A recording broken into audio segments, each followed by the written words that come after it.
você, seja muito bem-vindo a mais um episódio do Show Sedentarismo. Eu aqui, Guilherme Moscardi, profissional de educação física. Se você chegou agora, né, não conhece a gente, junto com minha super parceira Andressa Barros Silva, que também é profissional de educação física e nutricionista. Ela é 2 em 1. Licença para os dois, né? O Conselho Regional das duas profissões atua com as duas profissões. E hoje vamos falar sobre o idoso e o sedentarismo.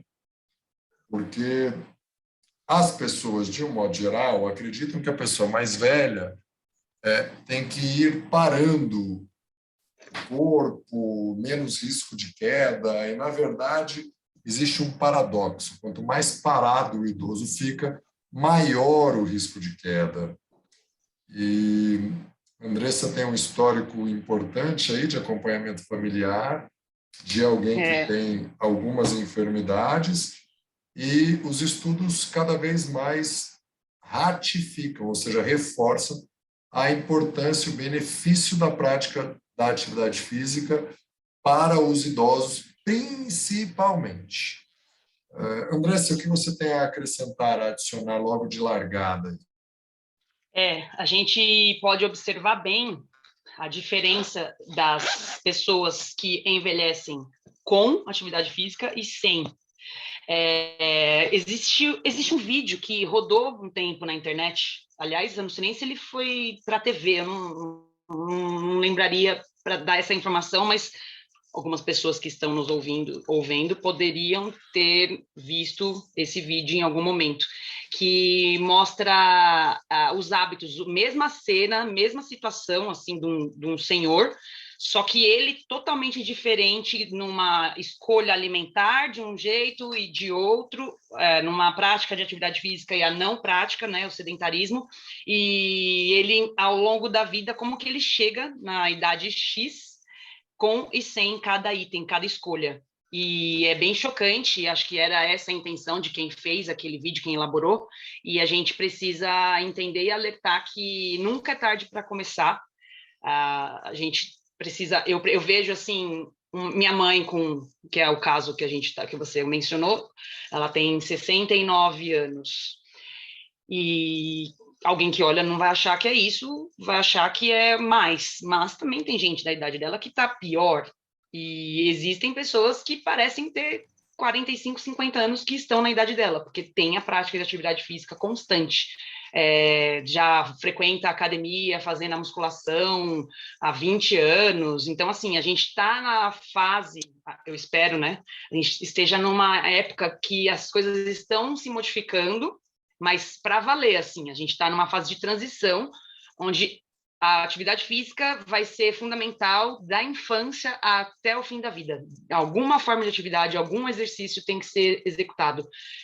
Eu mesma, por exemplo, tenho lesões devido à não prática de fortalecimento muscular, por exemplo, na fase da adolescência, entrando na faculdade. E se eu tivesse feito esse fortalecimento, que na época não era, para mim não era viável, não era só questão de saber fazer, eu sempre fiz atividade física, mas existem tipos de atividade física. Então, se eu tivesse feito um fortalecimento muscular para jogar os esportes que eu joguei, talvez eu estivesse numa condição ainda melhor hoje, porque a gente usa muito, quanto mais usa, mais tem um declínio. Então, assim, eu comecei a ter lesão muito cedo. Essa é uma questão. Se a gente tem um fortalecimento prévio, tudo isso se evolui naturalmente e mais equilibrado. Não sei se deu para entender. Eu sim. Achei o vídeo aqui enquanto você falava. Que bom. Vai que bem que estar eu o falei link, bastante, né? vai estar o link aqui. É um vídeo muito conhecido, né? Né? Os últimos 10 anos doente, né? Ou Isso. não. Em inglês, Last 10 Years in Sickers. Porque mostra metade da tela, né? A neta dando um suco no canudinho e do outro uma enfermeira dando um suco para o mesmo idoso debilitado. No fundo, é tudo uma questão de escolha. E tem mais.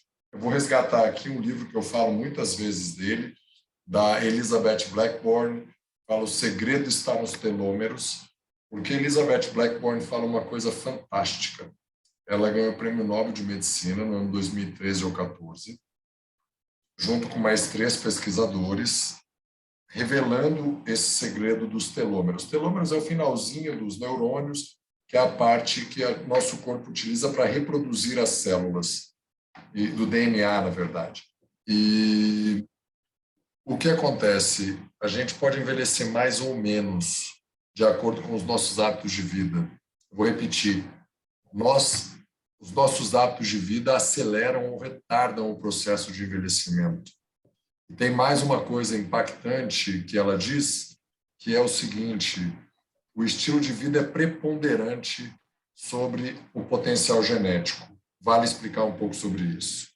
Se eu tenho pais e mães hipertensos e diabéticos, mas eu como só comida de verdade, pratico atividade física diariamente, eu não vou ter nem hipertensão nem diabetes.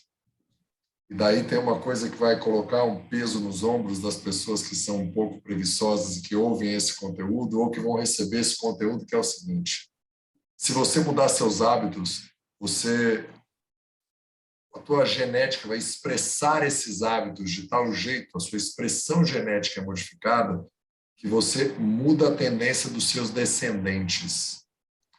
Olha que maluquice, o que é completamente libertador. E aí eu vou contar uma historinha rápida aqui de uma aula que eu assisti que foi brilhante.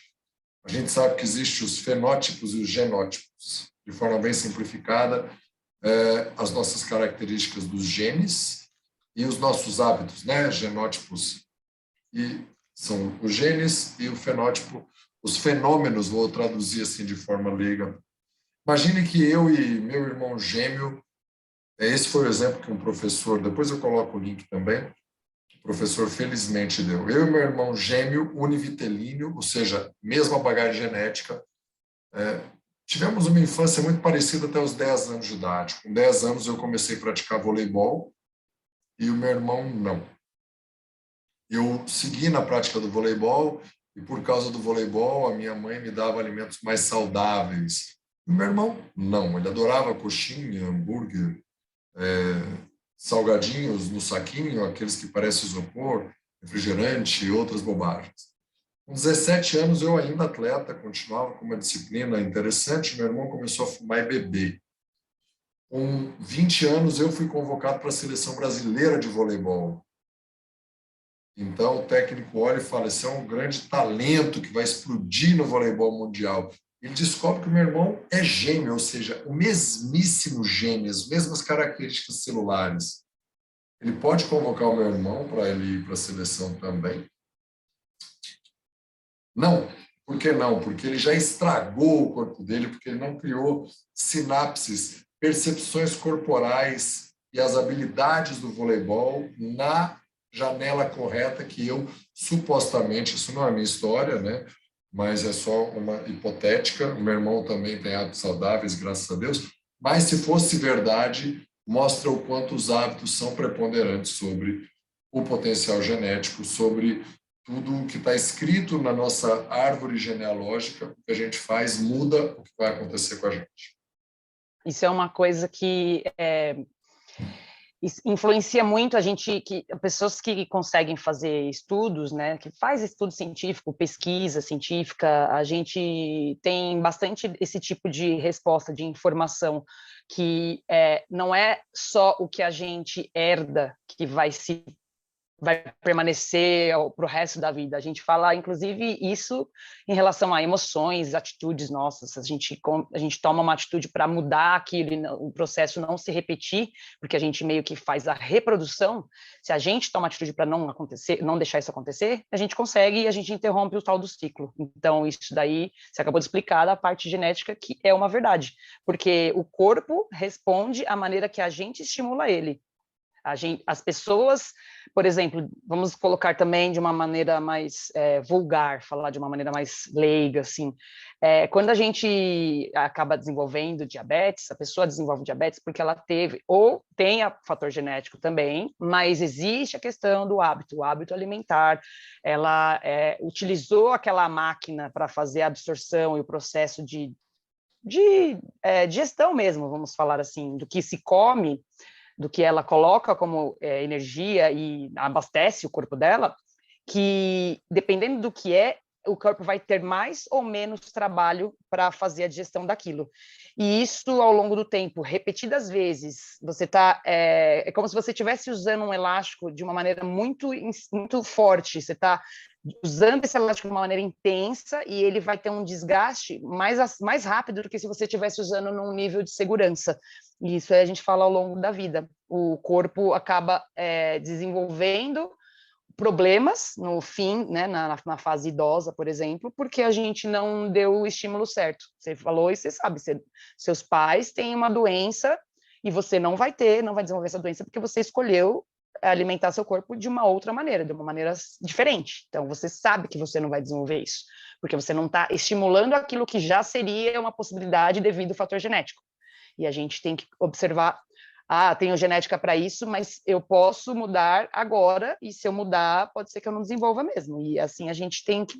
Inclusive, eu quase migrei, talvez ainda aconteça, para a parte de nutrigenômica, que é a parte que estuda a parte de genomas na nutrição, que eu acho muito interessante, e algumas pessoas acham que é frescura, outras acham que não faz sentido, inclusive estrangeiros, que isso daí já corre lá, tem gente que não acredita, mas como todo sistema, todas as práticas, existem os prós e os contras, e aquelas pessoas que são a favor ou que não acreditam. Então, é uma área que eu acho muito interessante, e você está aí falando, por exemplo, de uma situação que é verídica e está influenciando, a gente está mexendo com o nosso genoma para gerações futuras, se a gente modificar o hábito agora, o mais cedo possível, claro. Então, eu acho isso muito interessante e muito importante. As pessoas têm que se atentar bastante a isso e procurar os profissionais que lidam com essas coisas para poder tomar o caminho certo e ter uma vida saudável e passar essa vida saudável para os filhos, inclusive, né? Exatamente isso, Andressa. A gente precisa ter claro que os exemplos que nós damos, né, que nós vivemos, são muito mais fortes do que os que nós falamos. Afinal de contas, foi Gandhi que disse que, segundo ele, né, então Gandhi disse o seguinte, que o exemplo não é a melhor forma de educar, é a única. Eu tenho comigo uma cena da minha... Mas não vou falar de passado, vamos falar de idoso. Né? Eu tenho uma aluna com 72 anos, com todas as capacidades físicas sobrando, muito mais jovem do que muitas mulheres de 50, e em bate-papo com ela, ela diz, eu devo um pouco isso à minha mãe, que sempre estimulou a gente a praticar atividade física, a ir ao clube, a viver o esporte, a praticar natação, remo, bola, o que quer que quiséssemos, para a gente se desenvolver e aprender. A gente vê pessoas que eram sedentárias e que experimentaram começar atividade física com mais idade. Tem exemplo aqui na academia que eu trabalho, de uma senhora que pegou Covid, viu na imprensa que a academia fez um monte de coisa para cuidar direito das pessoas que pegaram o Covid e está mudando a vida dela, o ritmo de caminhar, de subir escada. E ela diz, né, meus filhos estão impressionados com a minha evolução. Disseram que fazia anos que não me viam assim. É uma escolha, né? Não é porque é idoso que vai parar de fazer atividade física. Quem nunca fez, ao contrário, comece a fazer atividade física. E se você quer ser um idoso saudável, clica no link aí e veja como você quer envelhecer. Se é igual a minha aluna que está sobrando, ou se algumas pessoas com 50 se cansam para atravessar a rua, para subir uma escada, o que quer que seja. Exatamente, exatamente. Eu acho isso daí um exemplo de vida. As pessoas têm que entender. Talvez, por exemplo, neste caso, a Covid tenha vindo para mostrar um caminho diferente para algumas pessoas, as que ficaram, as que sobreviveram, enfim. E a gente dá valor mais à nossa saúde para estar bem, estar mais forte, a imunidade melhorada. Nunca se sabe dia de amanhã. A gente, quando tem um treinamento, quando tem algum tipo de atividade física no histórico, até às vezes nos acidentes de casa, acidentes domésticos, essa prática prévia, ela ela evita que o acidente tenha um impacto muito grave, digamos assim.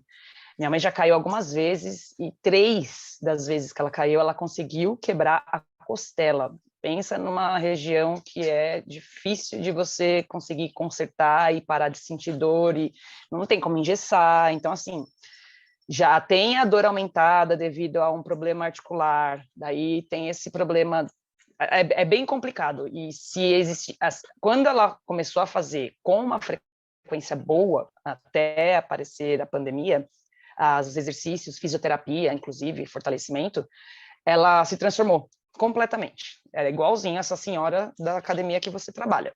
Uma mudança, não assim, uau, que absurdo, mas obviamente eu notei a mudança, porque a gente observa, eu acho que todo educador físico talvez faça isso, ou eu não sei, porque eu sou virginiana, mas a gente olha para uma pessoa e analisa postura, analisa um monte de coisa. Eu acabo sempre fazendo isso com todo mundo. Óbvio que a gente não sai falando, mas observar a gente observa. E ela modificou bastante a postura dela, o deambular, que a gente chama, né, que é o caminhar quando é paciente, e ela melhorou demais e teve uma queda tão grande quanto ela melhorou depois que a pandemia chegou e ela não pôde mais frequentar, porque o corpo pede aquele exercício, o corpo precisa se movimentar, ele é feito para se mexer. E quando a gente começa, a gente tem uma evolução, a gente dá um agrado para o corpo, ele começa a mostrar para você que está funcionando, que esse é o caminho, e assim que você para, o processo inverso é tão grande quanto e é doloroso, porque você sente a diferença, as pessoas sentem a diferença, e é isso que a gente tem que tentar manter. Ah, fechou aqui, não posso ir ali, faz alguma coisa em casa, pede ajuda para um profissional, não deixe de fazer, alguma atividade tem que ser feita, porque a perda é tão grande quanto os ganhos, tá? Às vezes maior.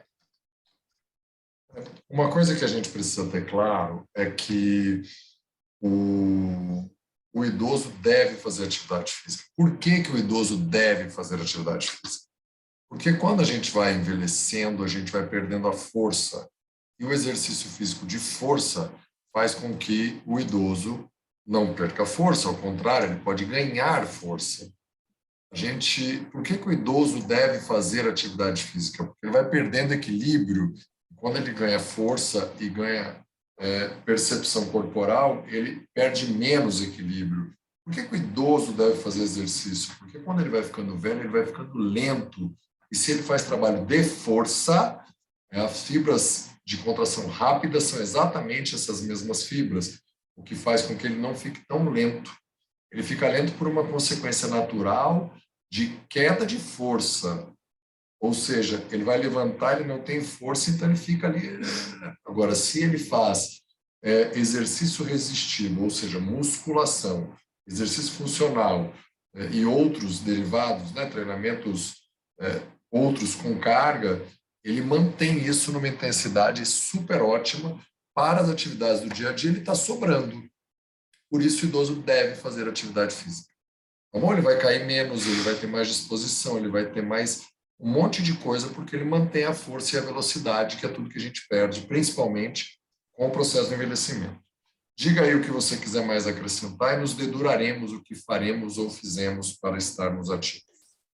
Inclusive os reflexos, né? Os reflexos do idoso modificam completamente, como você disse, as quedas são reduzidas drasticamente, porque a queda é um problema e acaba sempre se agravando, podendo levar a óbito, dependendo. Todo mundo fala, quebrou a bacia, já era, tem aquela situação, o pessoal... enfim, se você não cai, você não vai se machucar e você evita de cair quando você treina, ponto final. Vai treinar, vai fazer musculação, vai fazer um fortalecimento, não deixe de fazer para o seu bem e o bem daqueles que você ama, que ficam muito tristes quando essas coisas acontecem. Sou prova viva, a gente chora de desespero quando vê aquilo acontecer, porque parece que vai realmente o nosso vasinho de porcelana do coração quebrar, assim, se espatifar no chão. Eu vou dedurar que eu ainda farei meu treinamento hoje, vou fazer os meus exercícios de fortalecimento, fisioterapia e agachamento. Estou reiniciando mais uma vez, porque eu tive algumas lesões aí no período. Quando a gente para, olha o que acontece. Desanda, não pode parar. Pode parar, desde que retome, né? É melhor que não pare, Exato. mas se parar, retome. É, o tema voltou porque no dia da gravação desse episódio, a minha esposa se despede da avó, que com 94 anos teve uma queda de manhã e às 3 horas da tarde, a queda foi por volta das 9, às 3 da tarde, ela faleceu. É interessante que o idoso faça atividade física, até para minimizar os efeitos da osteoporose, né? O osso fica mais fraco também, e quando você faz o exercício de musculação, ou os exercícios resistidos, que são também os funcionais, exercícios para trabalhar força e ganho de potência e capacidade, você mantém os ossos mais fortes. Ah, Guilherme, você falando desse jeito, parece que a musculação é a fonte da juventude. Realmente é. A fonte da juventude existe e ela se chama musculação, exercícios resistidos, controlados com menor risco. Hoje eu já fiz um treininho de musculação, coisa rápida, meia hora, e depois 27 minutos andando de bicicleta pela rua, porque eu tinha que buscar um negócio no endereço. Eu peguei uma dessas bicicletas de uso compartilhado, fui lá, peguei e voltei para o trabalho. E já fiz, e é isso por hoje, está ótimo. Amanhã tem um treino de costas. Hoje eu fiz treino peito, ombro, tríceps, bem basicão da musculação, para ficar por aí. Então, em qualquer idade, seja exemplo para o seu filho ou para os seus pais, leve junto, vai, tenha paciência, pai, avô, o que quer que seja, e dê um show no sedentarismo para você diminuir a chance de queda e ter mais tempo independente junto com as pessoas que você ama. Show sedentário.